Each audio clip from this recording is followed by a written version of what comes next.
ద్విచక్ర వాహనం నడుపు ప్రతి ఒక్క వాహనదారుడు విధిగా హెల్మెట్ ధరించి వాహనాలు నడపాలని Kakinada traffic 1 CI N Ramesh పేర్కొన్నారు. కాకినాడ నగరంలో రోడ్డు భద్రతా మాసోత్సవాల్లో భాగంగా జిల్లా ఎస్పీ జి బిందు మాధవ్ ఆదేశాల మేరకు కాకినాడ ఎస్డిపిఓ ఏఎస్పీ దేవరాజ్ మనీష్ పాటిల్ పర్యవేక్షణలో ఆదిత్య డిగ్రీ కళాశాల విద్యార్థులతో కాకినాడ టౌన్ హాల్ వద్ద హెల్మెట్ వాడకంపై ప్రజలకు అవగాహన కల్పించారు. ఈ సందర్భంగా ట్రాఫిక్ 1 సిఐ ఎన్ రమేష్ మాట్లాడుతూ రోడ్డు ప్రమాదాలు తగ్గించాలనే ఉద్దేశ్యంతో ట్రాఫిక్ నియమ నిబంధనలపై అవగాహన కార్యక్రమాలు నిర్వహించడం జరుగుతోందని అన్నారు. ఈ కార్యక్రమంలో traffic 2 CI Ramarao, traffic SI Suresh తదితరులు పాల్గొన్నారు.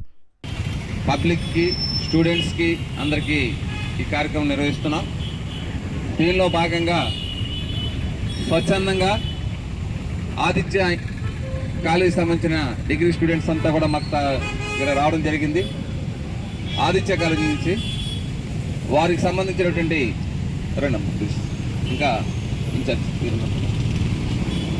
వీరు ఆదిత్య కాలేజీ సోరంపాలకు సంబంధించినటువంటి ఎంతో ఇంట్రెస్ట్ చూపించి మా విద్యార్థులకితో పబ్లిక్ని అవేర్నెస్ కల్పించాలనే ఉద్దేశంతో ఈ యొక్క మంచి సుపరిణామం కింద దీన్ని కండక్ట్ చేస్తున్నాము.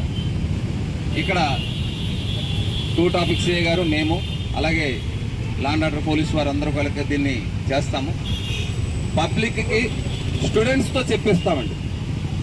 వాడికి జరిగే పరిణామాలు ఎలాగుంటాయనే ఉద్దేశం వాడి స్టూడెంట్స్తో చెప్తాము. మేము కూడా చెప్పడం జరుగుతుంది. తదనంతరం కూడా మేము ర్యాలీగా కండక్ట్ చేసి ఇంకా పబ్లిక్ అవేర్నెస్ కల్పిస్తాము. ఇదే విధంగా మేము కంటిన్యూ చేస్తామని తెలియజేస్తున్నాను. అందరూ కూడా సురక్షిత ప్రయాణం చేయాలని, హ్యాపీగా ఫ్యామిలీతో గడపాలని, మీరు ట్రాఫిక్ రూల్స్ పాటిస్తూ సురక్షితంగా గమ్యాన్ని చేరాలని ప్రతి ఒక్కరిని పేరు పేరున కోరుకుంటున్నాం.